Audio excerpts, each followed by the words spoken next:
Hello, this is your virtual life coach, Michael Lewis. In 2019, I got this feeling. I don't know where it came from. It was just a feeling. I am, as some people who know me realize this, I am a mammoth baseball fan, and I'm very devoted to my Washington Nationals. And I just had this feeling about them about May of that year. I just had this feeling. They were in last place. They were doing lousy. But somehow I just had this feeling that they were going to win everything. That there was absolutely no logic to it. I just had this feeling that they were going to win everything. And I did something that I've never done before or since. I put a bet on them. I bet $200 that they would win the World Series. And they were in last place. So the odds were like 16-1 at that time. And, you know, the season went on and they were still doing lousy. And then around, I don't know, about the end of July, August, they started doing amazing. They started doing incredible. They started doing fantastic. And they just barely made it into the playoffs. And then against all odds, they beat all the teams and they moved up. And they won the division championship and they won the league championship. And then they played the mighty Houston Astros and they came from behind and they won. They won the World Series. And I was very, very happy because I knew what I was going to do with my money. I was going to buy an electric bike. And the electric bike that I bought cost exactly $3,200, which was exactly what I won at those 16-1 odds. So I predicted the future. And you can too. This is what this is all about. So what is the future? The future is defined as a time or a period of time following the moment of speaking or writing. It's the time regarded as that which is yet to come. It comes from an old word, which means to grow or to become.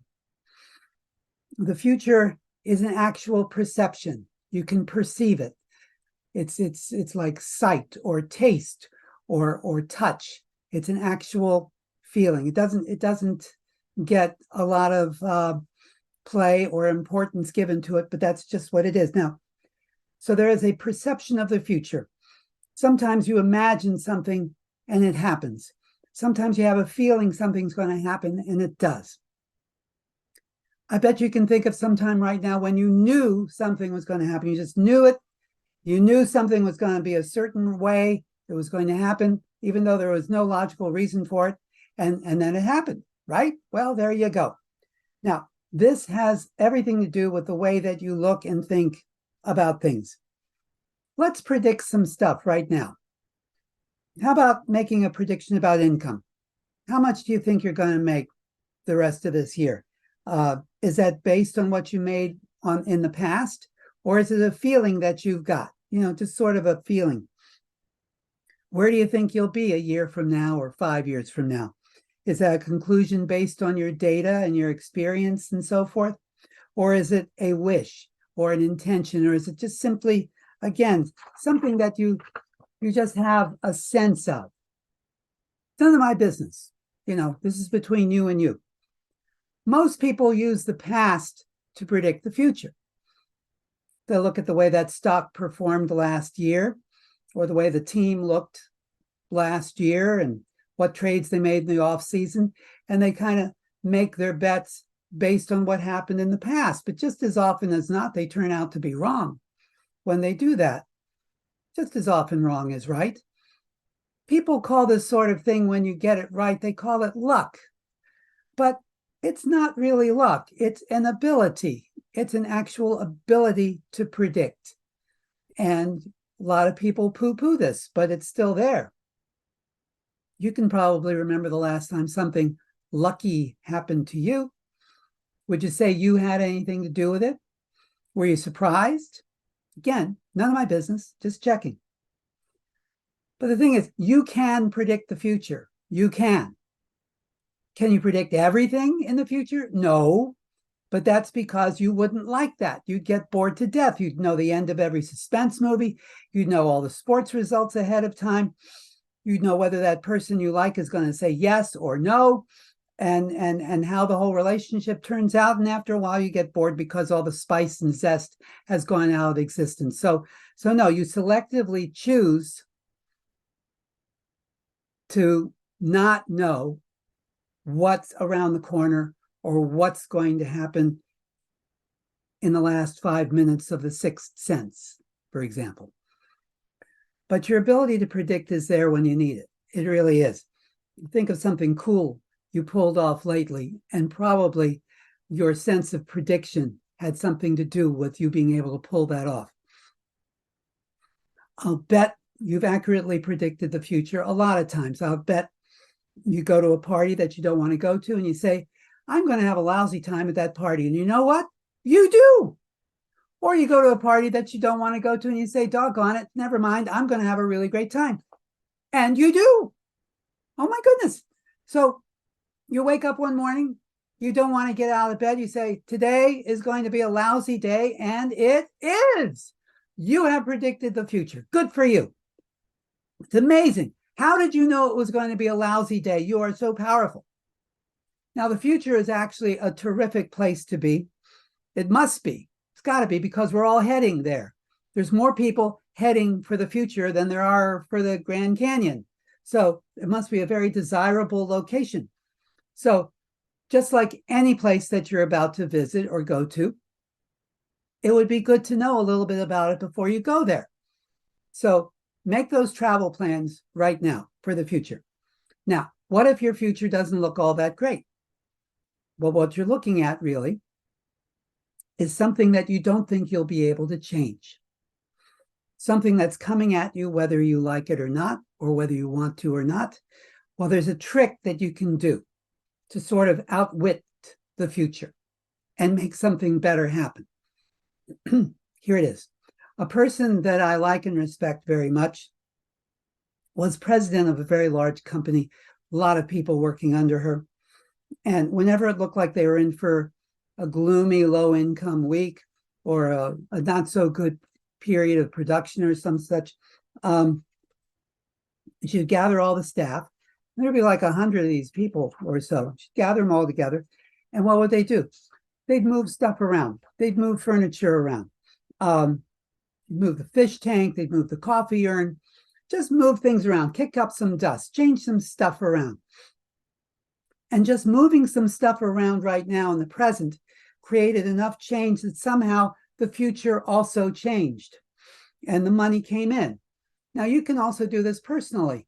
You can change your hairdo, you can change your wardrobe, you can put a racing stripe on your car, something that maybe you wouldn't have ordinarily thought of doing, but you just do it. Just kind of change things up a little, change them around.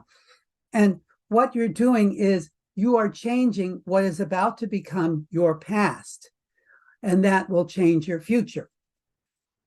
You know, like in Back to the Future, the movie, he goes back into the past, he changes a few things around, and oh my goodness, the future has changed. He's changed the future by changing a few things around. People loved that movie because somehow they sensed it was true. But what they don't totally get is that your present right now is your past one instant from now. So when you started watching this video a few minutes ago, that time is already in your past. You can't change that. It's in your past. But what you're doing right now, or what you're going to be doing as soon as you're done watching this video, is something you can change before it becomes the past. And if you do it willfully and cheerfully and relaxedly, your future might very much change. And like I said, it doesn't have to be a huge thing. You know, just change your hairdo, shake some dust off the furniture, do something you weren't planning on doing. See what happens. Surprise yourself. Now, the future is not something to be afraid of. Nobody deliberately rigged it up to mess you up. And anyone who is afraid of the future has it mixed up with a not very good past. And because he couldn't control what happened in the past, he thinks he can't control what's about to happen in the future either. So he just kind of lets the future happen. That's no way to live. The future is counting on you to create it. If you don't predict it and create it, it's just going to happen to you. And one day it won't be the future anymore, but just a part of your very unhappy past. So don't do that. So here's an important point in predicting the future. You cannot predict the future if you don't have one. And you don't have a future if you don't make one. Otherwise, it's somebody else's future, not yours, and you just happen to be living in it. So there are two ways to get yourself a future. Number one, have a goal or several goals. Number two, which is related to number one, have some hope of changing the way things are. Like if things are bad right now, have some hope of making them better. And if things are good right now, have some hope of making them great. So here's a question for you, multiple choice. What has more influence on you, the past, the present, or the future? It's multiple choice. Think about that for a moment. I'll just tell you. The answer is no, it's not the past. The past does not have the most influence on you, no matter what you've read, no matter what you've heard. The past is over with. It's done. It's dead. It can't do anything to you. The answer is the future. The future exerts the most influence on you.